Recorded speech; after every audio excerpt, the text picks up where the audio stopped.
Federal Housing Finance Agency Director Bill Pulte, ready and waiting, joining us now this morning. Mr. Pulte, it's good to have you on. Thanks. Good to see you, Joe. So, Bill, you had a news conference scheduled for later this morning. It's postponed, but I don't know whether that matters. From what we already know, there's just a lot going on, a lot of questions, a lot of differing viewpoints. And as you know, everything nowadays is very political. And I've noted, you have noted and tweeted about the great lengths that we've seen some former Fed officials and Fed watchers have gone to minimize what we're talking about. Things like, well, mortgage applications are hard. They're complex. It's a clerical error, et cetera, et cetera. Nonetheless, though, Bill, a lot of discussion centers on the legal meaning of cause and whether it can be used to justify the firing. Here's an op-ed piece. I don't know if you saw it this morning, from a couple of Republicans, from Phil Gramm and Hensarling. And just tell me respond to this. This is what they said. There has yet to be a formal investigation. He hasn't been formally charged, much less convicted of anything. And her for-cause firing appears to be another assault on the monetary policy independence. So even Republicans it's raising an eyebrow. How do you respond to that? Well, first, let me say this, and I'll get into your question in a second. I've never seen people support crime like this. This is insane. Alleged crime, let's call it that. What she did was wrong. The fact that she hasn't come out and said, hey, these aren't my documents, or some rational explanation for this alleged crime, why is she not doing it? It doesn't make any sense. So I think most Americans, and you see this, Joe, on Twitter and otherwise, unless you're really well connected with the Fed or part of the elite class or, frankly, a news reporter, you look at this and you say, what the hell is going on at the Fed? To get to your point around independence, I don't believe for the last 4 years that the Fed has been independent. You see that even right now. You got Lisa Cook, who's being represented by Norm Eisen. Norm Eisen is like the guy who tried to take down Trump, failed at it, but led the first impeachment. He's the lawyer for Lisa Cook. This is a raging Democrat. Then on top of it, you've got Jerome Powell, who's sitting silent. Okay, right. Bill, I think what they're saying, it seems unusual. You're not. I don't think your primary role at what you're doing now is to seek out and find mortgage fraud. That's completely false. That's completely false, Joe. That's completely false. My job, and I swore an oath before the Senate and otherwise, that I would root out mortgage fraud and that I would ensure that there's safety and soundness in the mortgage market. The idea is that it might be one-sided. Joe, I got to finish. Okay. All right, I got to finish. In 2008, the Housing and Economic Recovery Act was passed and gave enormous authority to this position in which I sit. It didn't happen by accident. There was a housing crash. A big part of the reason that there was a housing crash was because people were buying mortgages and engaging in mortgage fraud. So I'm not going to be intimidated from pursuing mortgage fraud just because somebody has the special title of being a Fed governor. This is my job, to ensure the safety and soundness of the mortgage market. It doesn't matter whether you're a Republican or Democrat or a Fed governor or somebody who mans a convenience store. If you commit mortgage fraud, you need to be held accountable, period. Bill, speak to this. And I think that there's two ideas that could be held at one time.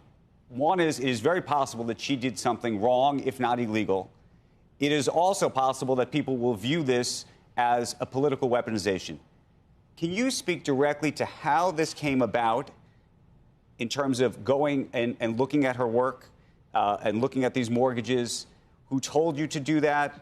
What kind of conversations you've had about that so people can understand the dynamic taking place here? Our agency discovered it, Andrew, independent of anyone else. That's what we do day in and day out. As I said, we received a tip. We only use public documents in our referrals. We only use public documents in order to determine the fraud. And frankly, people need to stop being so lazy and say, you know what, maybe we should do some hard work and figure out how we root out mortgage fraud, because we can't have another 2008 again. But just to put a fine point on it, this tip came from where? Well, you have to understand, of course, as part of a federal investigation, I'm not going to explain our sources and methods, where we get tips from, who are whistleblowers. This is exactly why you have whistleblower protections. This is exactly why you don't intimidate people who are your sources, who give you information. So it would be reckless for me to do that. No, but this goes to the political weaponization issue, because if, for example, the tip came from inside the administration or came from even inside your agency with somebody who works for you who decided, you know what, I looked through this and I need you to look into this. then that creates the perception issue. So again, you can have, I think you can hold both ideas in your head, but I'm trying to actually, to some degree, help you explain to the public that one component part of the political weaponization issue. Well, I don't need you to help me explain things, Andrew. It's very clear. This lady signed these documents or she didn't. She committed mortgage fraud or she didn't. And why are we making excuses for somebody who's supposed to be, I think, the most sophisticated person, one of the most sophisticated people in the entire world? And somehow you and Steve Leisman and all these people aren't asking Powell, why are you allowing this at this prestigious institution? Bill, I've asked that question repeatedly. I've asked why has she not come out more publicly and vociferously defended herself if, in fact, there is a meritorious defense? All right, go ahead. Just real quickly, Bill. I hear you. I'm not a fan of mortgage fraud, if that's what happened here. I guess the only question that I would separate from that is she hasn't had her day in court yet. She is allegedly has done these things. It feels like she's being put in the court of public opinion. Should we let this play out in the court and have her have to defend it and either be found guilty or not guilty? Or should this already rise to the level of cause before she has a chance to defend herself against it? Well, I would defer to the lawyers on that. All I can tell you is my job is to ensure the safety and soundness of the mortgage market. I feel very strongly that I'm doing my job. We're going to be making referrals. We make referrals almost every day. Lisa Cook happened to be one of them. Everybody happens to be interested in it. I would also say, too, that, yes, she will go through the court process. She did sue the president, and that's working its way through the court process. And to the extent that she is charged, which I do believe she will be indicted, that's my opinion, I believe she will be indicted, she will have her day in court, just like any other American. Bill, when you postponed the news conference today, you said respect for the process. Does it have to do with establishing cause? And the reason I ask is, I mean, the president's already acted, and to actually, under the Act, the Federal Reserve Act, to constitute legal grounds for termination, you need to have already proven cause, and this has not been adjudicated. That's why I just wonder whether the cart was put before. Is it the cart before? I always get that mixed up. No, I do believe there's very strong cause, and I defer to the president's lawyers and the DOJ on that. So I think most people, unless you live in a bubble, frankly, would look at it and say, you can't be doing this kind of stuff. The average American, I mean, you see it in your Twitter replies. People are stunned that this is even an issue, frankly. But is that why you postponed the news conference, to let things play out, or I don't want to say why I necessarily did, but I would just say to you that, look, the DOJ has said that they are investigating this. I have great respect for Pam Bondi. I'm very appreciative of Pam and what she's doing with mortgage fraud and making this a priority. So the totality of things, I'm just going to let the process play itself out. But, Bill, in the same way that I think you believe that she should publicly declare herself one way or the other about what took place, I think the public is asking the question, how did this come about? It goes to this tip question.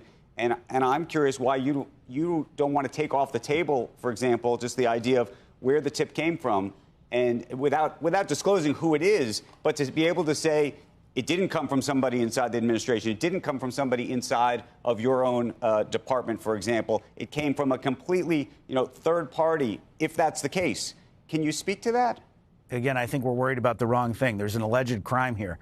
Why aren't we talking about the crime? Why are we blaming the investigators? I mean, if I get alerted to an alleged crime, Andrew, I have a responsibility to report it. Lisa Cook is no different. It's the same thing with, all types of people, and, without getting into specific individuals,